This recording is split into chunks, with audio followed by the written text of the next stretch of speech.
తిరుపతి జిల్లా పెళ్లకూరు మండలం చిల్లకూరు గ్రామంలోని తన నివాసంలో ఏర్పాటు చేసిన మీడియా సమావేశంలో వైఎస్ఆర్సీపీ రాష్ట్ర కార్యదర్శి కామిరెడ్డి సత్యనారాయణ రెడ్డి మాట్లాడుతూ ఎన్టీఆర్ విగ్రహ ప్రతిష్టకు తాను వ్యతిరేకం కాదని, అయితే ప్రభుత్వ నిబంధనలు అవసరమైన అనుమతులు తీసుకుని ప్రజా ప్రయోజనాలకు అనుకూలమైన ప్రదేశంలో విగ్రహాన్ని ఏర్పాటు చేయాలని అన్నారు. సచివాలయం సమీపంలో లేదా ప్రజలు అధికంగా సంచరించే కూడలిలో విగ్రహాన్ని ప్రతిష్ఠించవచ్చని, కానీ తమ ఇంటి గోడ పక్కన ఎలాంటి అనుమతులు లేకుండా ఉద్దేశపూర్వకంగా విగ్రహం ఏర్పాటు చేయడానికి ప్రయత్నించడం రెచ్చగొట్టే చర్యగా భావిస్తున్నామని పేర్కొన్నారు. ఈ అంశంపై ఇప్పటికే హైకోర్టును ఆశ్రయించామని, న్యాయస్థానం ఇచ్చే ఆదేశాలకు పూర్తిగా కట్టుబడి ఉంటామని స్పష్టం చేశారు.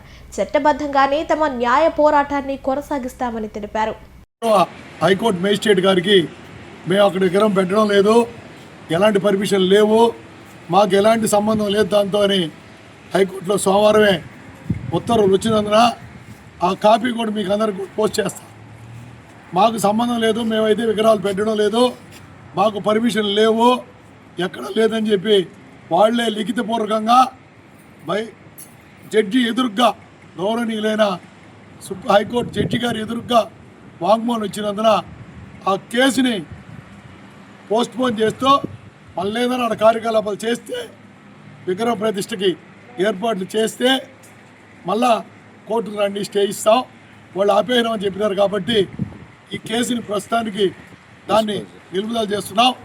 వాళ్ళే వాంగ్మూలం వచ్చిన తర్వాత వాళ్ళే కాపాడాలా, దాని బాధ్యత వాళ్ళదేనని చెప్పి గౌరవ న్యాయమూర్తి గారు ఆదేశించాడు. దాని ప్రకారం మేము ప్రహరీ గోడ కొట్టి ఆ మట్టిని పక్కన పోసాడు. రేపు ప్రహరీ గోడ కట్టి ఎత్తి పోసుకునేస్తాం. దానికి ఇంత రాజ్యాంగం చేస్తూ పోలీస్ డిపార్ట్మెంట్ వన్ సైడ్గా, మండల డిపార్ట్మెంట్ మండల పంచాయతీ సెక్రటరీ రాయించినందున వాళ్ళందరి మీద కూడా హైకోర్టులో దాఖలు చేస్తాం.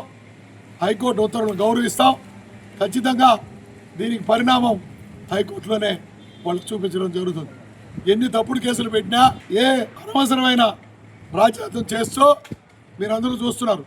కచ్చిపూర్తిలో మా ఇంటికి కూడా నోటీస్ అతికిచ్చారు బైండోర్కి, దాన్ని కూడా హైకోర్టులో వేసాం. కచ్చిపూర్తి రాజకీయాలు ఈ 40 సంవత్సరాల్లో ఎప్పుడు కూడా ఇలాంటి రాజకీయాలు జరగల. ఇప్పుడు దీన్ని పూర్తిగా కూటమి నాయకులు బాధ్యత వహించాలా, మేము ప్రజలందరూ గమనిస్తున్నారు. ప్రజలైతే విసిగిపోయినారు కూటమిని. ఎప్పుడెప్పుడు తరిమికొడదామా, ఎప్పుడెప్పుడు వీళ్ళని ఇంటికి పంపిద్దామా అని కూటమి వాళ్ళందరూ కూడా కనిపెట్టుకున్నారు. చెప్పిన అబద్ధం చెప్పకుండా ముఖ్యమంత్రి గారు చంద్రబాబు నాయుడు గారు అయితే సాక్షాత్ తిరుమలలోనే సూపర్ 6 సూపర్ హిట్ అని చెప్పాడు. అయ్యా నేను అడుగుతున్నా, మీరు నిరుద్యోగ వృత్తి ఇచ్చారా? సూపర్ 6లో అది ఒక భాగమే కదా. మీరు 6 సిలిండర్లు ఇస్తామన్నారు, ఇచ్చినారా ఫ్రీగా 2 సంవత్సరాలకి? మీరు 50 ఏళ్ళకే పెన్షన్ ఇస్తామన్నాం. ఈ 3 పథకాలు మీరు ఇచ్చినారా? ఇవ్వనాటివి ఇచ్చినట్టు అభూత కల్పనలు చేసి పేద ప్రజలను మోసం చేసి మొన్న మీరు గెలిచారు. రాబోయే రోజుల్లో అందరూ కష్టం ఉన్నారు. ప్రతి ఒక్కరూ సోదరంగా ఆహ్వానం పలుకుతున్నారు. ప్రతి గ్రామంలో బ్రహ్మరథం పడుతున్నారు. పోలీస్ కేసులు భయపడి జనం బయట రావడంలా ఓటు రూపంలో ఖచ్చితంగా రాబోయే రోజుల్లో పంచాయతీ ఎన్నికల్లో, మండల ఎన్నికల్లో, జెడ్పీటీసీ ఎన్నికల్లో, ఎమ్మెల్యే ఎంపీ ఎన్నికల్లో ఖచ్చితంగా వాళ్ళందరూ కూడా ఇంటికి పోయే రోజు ఎంతో దూరంలో లేదు. జగన్ 2.0లో దీనికి డబుల్గా వాళ్ళందరూ కూడా అనుభవిస్తారని నేను వెంకటేశ్వర సాక్షిగా మీకు అందరికీ తెలియజేస్తున్నాను. ప్రతి గ్రామంలో రేపు అగ్గారపేటలో చేరేదని సిద్ధంగా పోతే, రాగులపాడులో కూడా చౌటకండిలో చేరి శుద్ధంగా ఏ గ్రామానికి పోయినా పెళ్ళకూర పోతే బ్రహ్మరథం పెట్టారు. అర్జున వాళ్ళ 2 అర్జున వాళ్ళు. జనాల్లో జగన్మోహన్ రెడ్డి మీద ప్రేమ అనురాగం పెరిగింది. 55% 60%కి జగన్మోహన్ వెళ్ళిపోయాడు. కూటమి నాయకులు అందరూ కలిసినా, వాళ్ళు కలవపోయినా రాబోయే జగన్ రాజ్యం ప్రజల్లో చేరేదానికి యూత్ అయితే తాదాలాడుతున్నారు. నిరుద్యోగులకి వాళ్ళకి ఇలా ఉద్యోగాలు లేవు.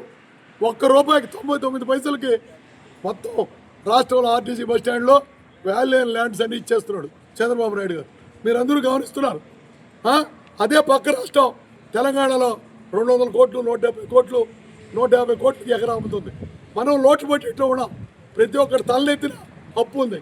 ఈ ఆంధ్రప్రదేశ్లో ప్రతి ఒక్కరు అప్పుల పాలైపోయినాం. అటువంటి పరిస్థితుల్లో 99 పైసలకి లల్లుకు కానీ, విశాఖపట్నంలో కానీ, విజయవాడ నడుపుట్లో కానీ భూములు వేయాల్సిన అవసరం ఉందా? వీటన్నింటినీ అమ్మి లోటు బడ్జెట్ పుచ్చుకోవచ్చు కదా.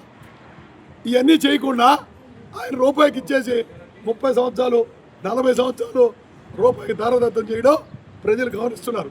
పక్క రాష్ట్రంలో అటు కర్ణాటక కానీ ఇటు ఇక్కడ కానీ తమిళనాడు కానీ 3 రాష్ట్రాల్లో మన చుట్టూ ఉన్న మహారాష్ట్రలో కానీ ఒక్కొక్క ఎకరం 500 కోట్లు పోయింది మహారాష్ట్రలో ఒకే ఎకరం.